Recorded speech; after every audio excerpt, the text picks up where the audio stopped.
Não, a relação entre Leila e Júlio sempre foi uma relação ok, uma relação de dois dirigentes de grandes clubes, né, que se enfrentam, rivais e tal. E eles sempre se encontraram nas reuniões de Libra, aquela coisa toda, Federação Paulista, reuniões com o Reinaldo, reuniões em CBF e tudo mais. A Leila sempre com os posicionamentos dela, o Júlio defendendo os posicionamentos dele ali, sempre foi uma relação ok.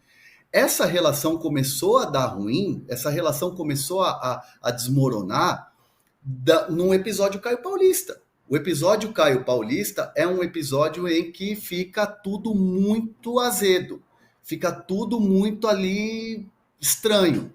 Porque o São Paulo estava com a negociação do Caio Paulista e, de repente, descobre por outras pessoas, descobre até por noticiário, que o Palmeiras está interessado no Caio Paulista.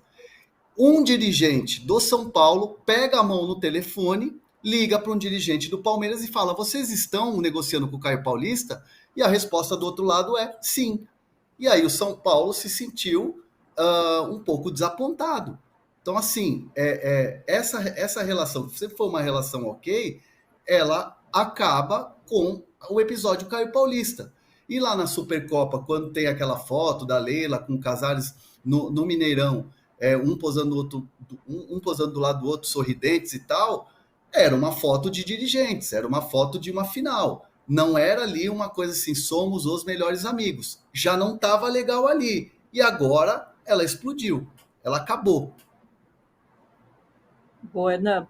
Mais um superchat aqui do Marcos Pastina. Valeu, Marcos. Todos contra o Abel e o Palmeiras. Quero ver se outro treinador de outro clube fizer o mesmo que o Abel, se terão essa postura.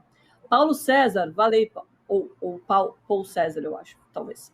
Eu só queria ter toda essa discussão depois que o São Paulo for favorecido pela arbitragem ao invés do Palmeiras pela 30ª vez.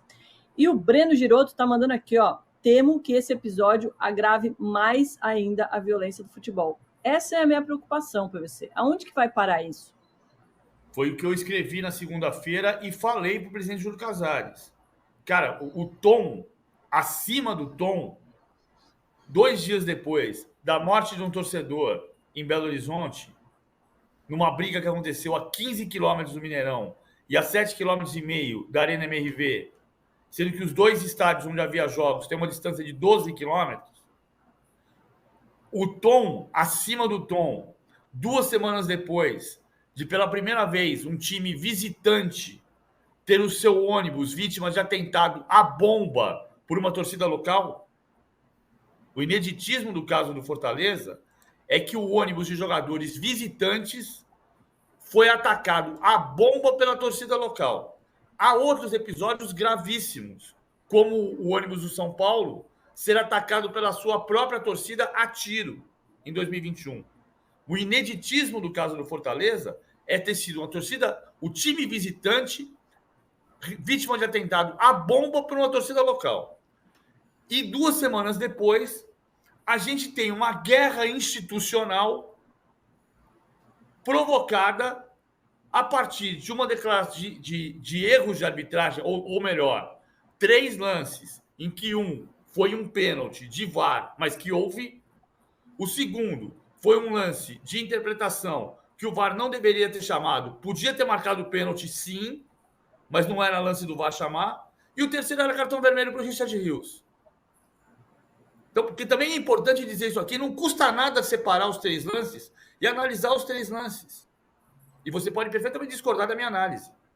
É diferente de você gritar acima do tom e criar uma crise institucional entre 2 clubes, de 2 torcidas gigantes, que tem pessoas que podem andar na rua, começar a discutir o assunto pelo viés de um clube ou do outro clube e sair na pancadaria. E as pessoas estão aqui nesse chat defendendo a intolerância. Como se o Belmonte tivesse certo de dizer seu português de M. Assim, é claro que tem coisas que não são interpretativas. São óbvias. É claro que ele errou. Ele sabe que ele errou. Isso é imperdoável? Não, não é imperdoável. Mas você tem que se comunicar. A gente comete erros e a gente tenta corrigi-los. E um outro ponto Marcos também, que é o Morumbi. Ontem eu trouxe a notícia aqui no All Sport de que o Júlio Casares, a direção do São Paulo, não vão alugar o Morumbi para ninguém. Nenhum clube vai jogar no Morumbi. Tinha a possibilidade, aí a sugestão do Corinthians em relação ao São Bernardo que se alugaria, mas não vai acontecer. Santos que jogou lá. O ano passado a gente teve uma troca de gentilezas entre as diretorias de Palmeiras e São Paulo, onde o Palmeiras jogou no Morumbis e o São Paulo jogou no Allianz Parque. Hoje, se a gente perceber na fala da presidente Leila, quando fala de Barueri é a única opção, ela não cita o Morumbis. Foi, inclusive, para mim, essa entrevista. Não é a única opção, mesmo assim. O Canindé podia ser uma opção. Ela não cita o Morumbis. E o Júlio tranca a porta para qualquer clube, incluindo, claro, evidentemente, o Palmeiras, de ser um mandante no estádio do Morumbis. Né? Que poderia ser numa noite de Libertadores, aí 65 mil pessoas, um Palmeiras jogando numa Libertadores, mas o São Paulo vai fechar a porta, já deixou bem claro o Júlio Casares. Então, assim, a relação hoje já era, acabou. Triste. Marcos Pastina mandou aqui, ó, parabéns para você no superchat, valeu, Marcos. E o Paulo César mandou mais um, falando, a Crefisa comprou o VAR, o Abel e agora o PVC. Não precisa, porque o PVC recebe um salário milionário aqui no UOL, então ele jamais... Eu vou voltar. Como é o nome dele? Paul César. Paul César.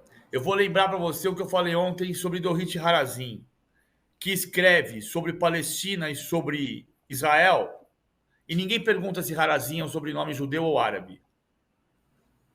Porque ela faz jornalismo. E é isso que a gente está fazendo aqui. Se você não quiser ouvir jornalismo, vai ver um canal de YouTube do seu clube, que tem um monte. Mais em que eu possa ajudar? Tem, vai. Tem mais. A Alexa perguntou se tem mais alguma coisa que possa te ajudar. Não, deixar bem claro que tudo isso que a gente está falando aqui é apuração, né, Domi, PVC. O que eu estou trazendo aqui, um lado São Paulino, de uma apuração minha ontem, de ficar horas no telefone.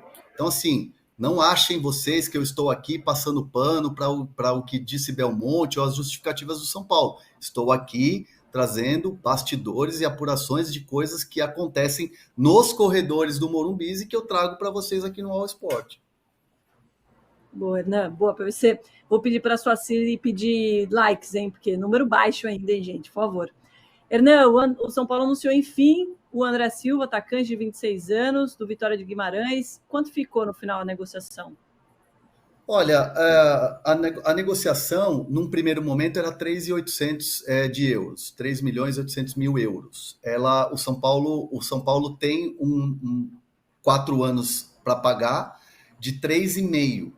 Ontem eu consegui uma informação que é muito importante, de que o São Paulo colocou algumas metas nesse contrato para até o pagamento. Então, assim, o André Silva no São Paulo tem umas metas a serem cumpridas, e metas importantes de conquistas, de protagonismo, de artilharia em competições internacionais como Libertadores e Mundial, que faz o preço cair. Então, o preço final, e é claro que se ele atingir as metas, o São Paulo vai pagar mais, mas aí você tem um retorno esportivo interessante.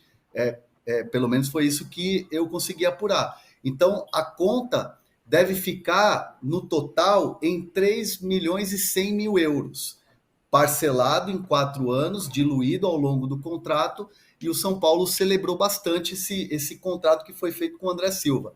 Nos primeiros dias, nos primeiros contatos do jogador com o clube, um jogador assim extremamente dedicado, e no sentido assim de tipo, escolheu estar no São Paulo, sabe onde está.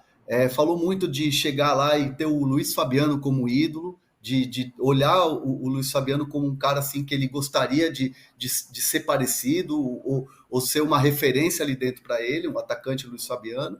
E aí eu fico pensando, como a gente está ficando velho, né? Porque eu vi o Luiz Fabiano moleque, tá chegando um menino de 26 anos, fala que o Luiz Fabiano é o ídolo dele, então a gente está ficando realmente velho. Mas assim, boa impressão nos treinos, e daqui a pouco já vai estar pronto para estrear aí na fase final do Campeonato Paulista.